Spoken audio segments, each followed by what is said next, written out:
कल्पना करो, यूरोप की ठंडी सड़कों पर एक परिवार शादी में नाच रहा है। दुल्हन के हाथों में मेहंदी, ढोल की तेज धुन और बीच में एक लाल चक्र वाला झंडा लहरा रहा है। सुनने में यूरोप नहीं भारत लगता है ना, लेकिन सच यही है। आज दुनिया जिन्हें रोमा जिप्सी कहती है, उनकी जड़ों की कहानी इतनी चौंकाने वाली है कि इतिहास की कई किताबें भी इसे आधा ही बताती हैं। और सबसे बड़ा सवाल यहीं से उठता है, अगर वे यूरोप में हैं तो उनकी भाषा में भारतीय शब्द क्यों बचे हैं? उनके त्योहारों में हमारी परंपराएं क्यों दिखती हैं? और क्यों कुछ शोध सीधे उन्हें गुर्जर, जाट और बंजारा जैसे समुदायों से जोड़ते हैं? लेकिन रुकिए, ये सिर्फ इतिहास नहीं, एक ऐसी यात्रा है जिसमें आग, पलायन, युद्ध और पहचान का संघर्ष सब शामिल है। एक ऐसा सच जिसे जानकर आप इतिहास को बिल्कुल अलग नजर से देखेंगे। क्योंकि आज जो कहानी आप सुनने वाले हैं वह सिर्फ यह नहीं बताएगी कि रोमा लोग कहां से आए, बल्कि यह भी बताएगी कि कैसे एक पलायन ने पूरी दुनिया में एक बिखरी हुई पहचान पैदा कर दी। और यकीन मानिए, जैसे जैसे हम इस कहानी की परतें खोलेंगे, आपको महसूस होगा कि यह सिर्फ एक समुदाय की कहानी नहीं, बल्कि उस मिट्टी की कहानी है जिसकी गूंज आज भी हजारों मील दूर सुनाई देती है। तो सवाल बस एक है, क्या सच में यूरोप के रोमा भारत के खोए हुए लोग हैं? और अगर हाँ, तो वे हमसे छूटे कैसे? आज इसी रहस्य की परतें खुलने वाली हैं। चलिए, एक बात जल्दी से बताइए, ये वीडियो आपको खुद से ढूंढकर मिला या यूट्यूब ने आपके स्क्रीन पर सजेस्ट किया और आपने क्लिक कर दिया? क्योंकि हमें भी समझना है कि यूट्यूब हमारी आवाज आप तक कैसे पहुंचा रहा है। और अगर आप सच में एक जागरूक और देशभक्त हिंदू हैं, तो फैक्ट मंत्रा चैनल को अभी सब्सक्राइब करें, वीडियो को लाइक जरूर करें और अपने दोस्तों के साथ शेयर करना मत भूलिए। चलिए, अब बिना देरी के बढ़ते हैं आगे वीडियो की सबसे जरूरी बात की ओर। एक ऐसा समुदाय जो खुद को भारतीय मानता है लेकिन भारत में नहीं रहता। उनकी भाषा में आज भी संस्कृत की गूंज सुनाई देती है। पानी, नाक, अंदेवेल जैसे शब्द उनकी रोजमर्रा की बोली में जिंदा हैं। उनकी शादियों में मेहंदी लगती है। वे एक देवी की पूजा करते हैं जिसकी छवि मां काली की याद दिलाती है। उनके झंडे पर बना लाल चक्र किसी को भी अशोक चक्र की छवि का एहसास करा दे। और सबसे चौंकाने वाली बात, साल 2016 में भारत सरकार ने आधिकारिक रूप से उन्हें भारतीय मूल का माना। लेकिन सवाल यहीं से शुरू होता है, अगर वे भारतीय हैं तो भारत में क्यों नहीं रहते? वे हजारों मील दूर यूरोप के देशों में कैसे पहुंचे? क्यों उन्हें दुनिया रोमा या जिप्सी के नाम से जानती है? और क्या सच में उनका रिश्ता भारत के गुर्जर, जाट या बंजारा समुदायों से जुड़ता है? ये कोई लोक कथा नहीं, यह इतिहास की वह परत है जिसे समय ने धूल से ढक दिया। आज हम उसी धूल को हटाने वाले हैं। साल 1026 की एक तपती दोपहर, पंजाब के सूखे मैदानों पर सूरज आग की तरह बरस रहा था। हवा में धूल के बवंडर उठ रहे थे और दूर क्षितिज पर घोड़ों की टापों की गूंज धीरे धीरे तेज होती जा रही थी। वह कोई साधारण दिन नहीं था। वह दिन था जब महमूद गजनी की सेना फिर से उत्तर भारत पर टूट पड़ी थी। गांवों में अफरा तफरी मच गई, मंदिरों के शिखर धुएं में घिर गए, लकड़ी के घर आग की लपट्टों में बदलते जा रहे थे। चीखें, रोना, भगदड़, हर तरफ सिर्फ भय था। लोग जो कुछ हाथ लगा समेट कर भागने लगे। कोई अपने बच्चों को ढूंढ रहा था, कोई बूढ़े माता पिता को सहारा देकर खींचता चला जा रहा था। इसी अफरा तफरी के बीच एक छोटा सा काफिला पश्चिम की ओर बढ़ रहा था। वे सैनिक नहीं थे, उनके पास तलवारें नहीं थीं, सिर्फ बैलगाड़ियां थीं। उनमें एक बुजुर्ग महिला थी जिसके हाथों की मेहंदी फीकी पड़ चुकी थी, लेकिन उसकी पकड़ अपनी पोती पर मजबूत थी। एक जवान लड़का अपने कंधे पर पुराना सा सितार लटकाए बार बार पीछे मुड़कर जलते गांव को देख रहा था। और एक छोटा बच्चा जो समझ भी नहीं पा रहा था कि उसका घर अब सिर्फ राख बन चुका है, अपनी मां की छाती से चिपका रो रहा था।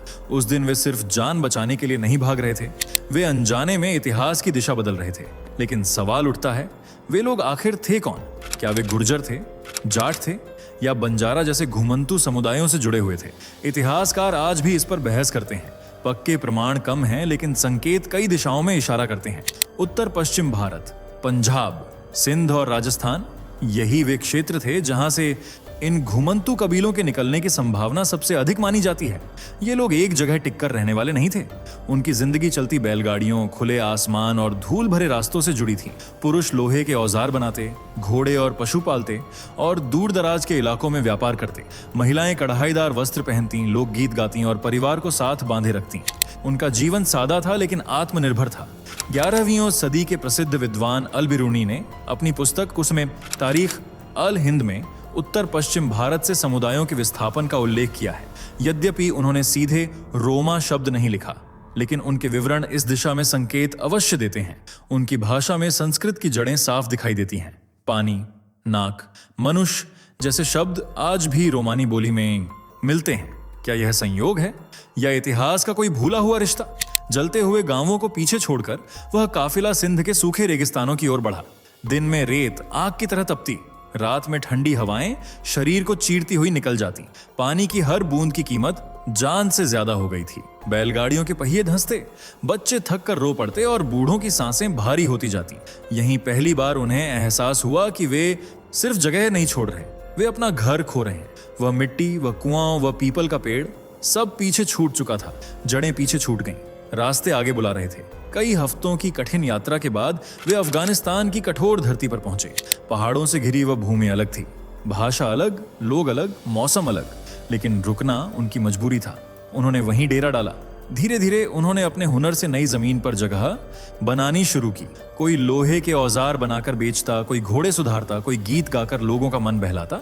उनकी बोली में अब फारसी शब्द घुलने लगे, लेकिन पानी अभी भी पानी ही था, नाक अभी भी नाक ही थी। वे बदल रहे थे पर पूरी तरह नहीं। घर छूट चुका था पर पहचान अभी भी साथ चल रही थी। अफगानिस्तान में कुछ वर्षों तक टिके रहने के बाद इतिहास ने फिर करवट ली। सासानी साम्राज्य का पतन हुआ और मध्य एशिया से लेकर ईरान तक इस्लामी विस्तार की लहर दौड़ गई। सत्ता बदली, सीमाएं बदली और एक बार फिर अस्थिरता ने उन घूमंतु कबीलों को आगे बढ़ने पर मजबूर कर दिया। वे पश्चिम की ओर बढ़े, ईरान की धरती पर। यहाँ उन्होंने कुछ समय तक अपेक्षाकृत स्थिर जीवन जिया। बाजारों में अपने हुनर दिखाए, दरबारों में संगीत सुनाया और स्थानीय समाज के बीच धीरे धीरे जगह बनाई। उनकी भाषा में अब और नए शब्द जुड़ रहे थे, पर उनकी धुनों में अब भी कहीं दूर छूटा हुआ भारत सांस ले रहा था। फिर समय ने उन्हें और आगे धकेला। 9वीं और 10वीं सदी के आसपास वे बीजांटिन साम्राज्य की सीमाओं तक पहुंच गए। यहीं के कुछ अभिलेखों में उन्हें एथिंगानोई नाम से दर्ज किया गया, एक शब्द जो आगे चलकर यूरोप में उनके लिए इस्तेमाल होने वाले कई नामों की जड़ बना। ये यात्रा अब सिर्फ पलायन नहीं रह गई थी, ये एक रूपांतरण था। हर नई भूमि उन्हें बदल रही थी, गढ़ रही थी, पर मिटा नहीं पा रही थी। शायद नियति उन्हें किसी और महाद्वीप की ओर ले जा रही थी। लगभग 13वीं से 14वीं सदी के आसपास वे बाल्कन क्षेत्र में पहुंचे, आज का बुल्गारिया, रोमानिया और आसपास के इलाके। शुरुआत में स्थानीय लोग उन्हें हैरानी से देखते थे। उनके रंग बिरंगे कपड़े, तेज लय वाला संगीत, नृत्य की अनोखी शैली, सब कुछ अलग था। वे बाजारों में ढोल और तार वाले वाद्य बजाते, मेलों में प्रदर्शन करते और बच्चों की भीड़ उन्हें घेर लेती। लेकिन यह आकर्षण ज्यादा समय तक नहीं टिक सका। उसी दौर में यूरोप पर एक भयानक आपदा टूटी, ब्लैक डेथ। 1347 से 1351 के बीच फैली इस महामारी ने लाखों लोगों की जान ले ली। भय, भूख और अंधविश्वास ने समाज को अंदर से तोड़ दिया। हर अनजान चेहरा शक के घेरे में था। लोगों ने समझा कि ये यात्री मिस्र से आए हैं। इजिप्शियन शब्द धीरे धीरे जिप्सी बन गया। एक गलतफहमी ने उनकी पहचान तय कर दी। इसके बाद दमन का सिलसिला शुरू हुआ। 1417 में जर्मनी में उनके खिलाफ पहला दर्ज कानून बना। 1499 में स्पेन ने फरमान जारी किया, या तो देश छोड़ो या गुलामी स्वीकार करो। 1530 में इंग्लैंड में आदेश हुआ कि जिप्सी होना ही अपराध है। हर दशक के साथ उनके लिए दरवाजे बंद होते गए। शहरों से निकाला गया, जंगलों में धकेला गया, बेड़ियों में जकड़ा गया। वे अब सिर्फ यात्री नहीं थे, वे बाहरी थे और बाहरी होने की सजा उन्हें पीढ़ियों तक भुगतनी थी। 20वीं सदी आई और लगा था कि अब दुनिया आधुनिक हो चुकी है, लेकिन रोमानी समुदाय के लिए इतिहास का सबसे अंधेरा अध्याय अभी बाकी था। 1933 में जर्मनी में एडोल्फ हिटलर सत्ता में आया। उसकी नस्लवादी विचारधारा में शुद्धता का जुनून था और जो उसके मानकों पर खरा नहीं उतरता वह दुश्मन घोषित कर दिया जाता। 1935 में नाजी शासन ने नूर्नबर्ग कानून लागू किए। इन कानूनों ने यहूदियों के साथ साथ रोमा लोगों को भी नस्ली रूप से नीच करार दिया। उनकी नागरिकता छीनी गई, अधिकार खत्म किए गए और धीरे धीरे उन्हें समाज से अलग थलग कर दिया गया। फिर शुरू हुआ वह दौर जिसे रोमा लोग पोराजमोस कहते हैं, यानी निगल लिया जाना। 1939 से 1945 के बीच लाखों रोमानी पुरुषों, महिलाओं और बच्चों को पकड़कर एकाग्रता शिविरों में भेजा गया। ऑश्विट्ज़ एकाग्रता शिविर जैसे शिविरों में उन्हें ठूंस दिया गया, जहां भूख, बीमारी और गैस चैम्बर उनका इंतजार कर रहे थे। कल्पना कीजिए, एक माँ अपने छोटे से बच्चे को सीने से चिपकाए खड़ी है। चारों ओर सशस्त्र सैनिक, ठंडी हवा और डर से जमी हुई भीड़। बच्चा पूछता है, माँ हम घर कब जाएंगे? और माँ के पास कोई जवाब नहीं। उसकी आंखों में सिर्फ आंसू हैं और बेबसी। इतिहासकारों के अनुमान अलग अलग हैं, लेकिन माना जाता है कि लाखों रोमा इस नरसंहार में मारे गए। उनका अपराध सिर्फ इतना था कि वे अलग थे। यह सिर्फ एक समुदाय की त्रासदी नहीं थी, यह मानवता पर लगा हुआ घाव था जिसकी टीस आज भी महसूस होती है। इतनी सदियों के अत्याचार, निर्वासन और नरसंहार के बाद भी वे खत्म नहीं हुए। वे टूटे लेकिन बिखरे नहीं। उनकी सबसे बड़ी ताकत थी उनकी संस्कृति की जिद। रोमानी शादियों में आज भी दुल्हन के हाथों पर मेहंदी रचाई जाती है।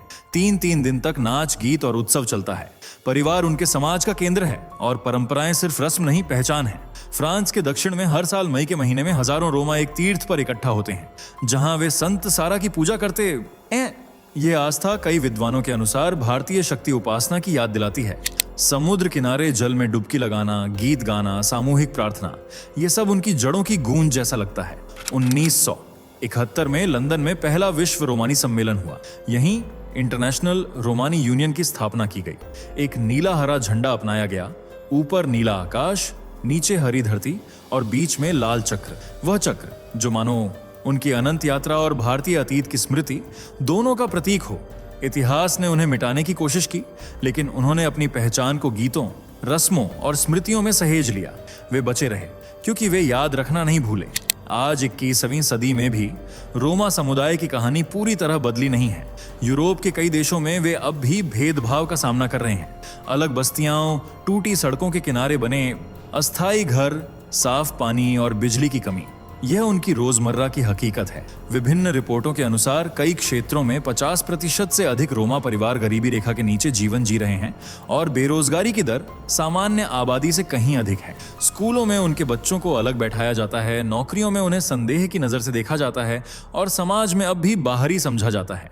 सदियों पुराना आउटसाइडर का ठप्पा पूरी तरह मिटा नहीं है, लेकिन तस्वीर का एक दूसरा पहलू भी है। उनकी शादियां आज भी रंगों से भरी होती हैं। सोने चांदी के गहने, तेज लय वाला संगीत और पूरे परिवार का एक साथ नाचना, ये सब उनके जीवन के उत्सव को दर्शाता है।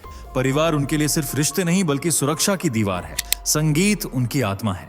दुनिया के महान जैज गिटार वादकों में गिने जाने वाले जैंगो रेनहार्ट इसी समुदाय से थे। उनकी धुनों में दर्द भी था और उम्मीद भी, जैसे सदियों की यात्रा एक तार पर सिमट आई हो। संघर्ष आज भी जारी है, लेकिन पहचान भी जिंदा है और शायद यही उनकी सबसे बड़ी जीत है। आज 21वीं सदी में भी रोमा समुदाय की कहानी पूरी तरह बदली नहीं है। यूरोप के कई देशों में वे अब भी भेदभाव का सामना कर रहे हैं। अलग बस्तियां, टूटी सड़कों के किनारे बने अस्थायी घर, साफ पानी और बिजली की कमी, यह उनकी रोजमर्रा की हकीकत है। विभिन्न रिपोर्टों के अनुसार कई क्षेत्रों में 50% से अधिक रोमा परिवार गरीबी रेखा के नीचे जीवन जी रहे हैं और बेरोजगारी की दर सामान्य आबादी से कहीं अधिक है। स्कूलों में उनके बच्चों को अलग बैठाया जाता है, नौकरियों में उन्हें संदेह की नजर से देखा जाता है और समाज में अब भी बाहरी समझा जाता है। सदियों पुराना आउटसाइडर का ठप्पा पूरी तरह मिटा नहीं है, लेकिन तस्वीर का एक दूसरा पहलू भी है। उनकी शादियां आज भी रंगों से भरी होती हैं। सोने चांदी के गहने, तेज लय वाला संगीत और पूरे परिवार का एक साथ नाचना, यह सब उनके जीवन के उत्सव को दर्शाता है। परिवार उनके लिए सिर्फ रिश्ते नहीं बल्कि सुरक्षा की दीवार है। संगीत उनकी आत्मा है।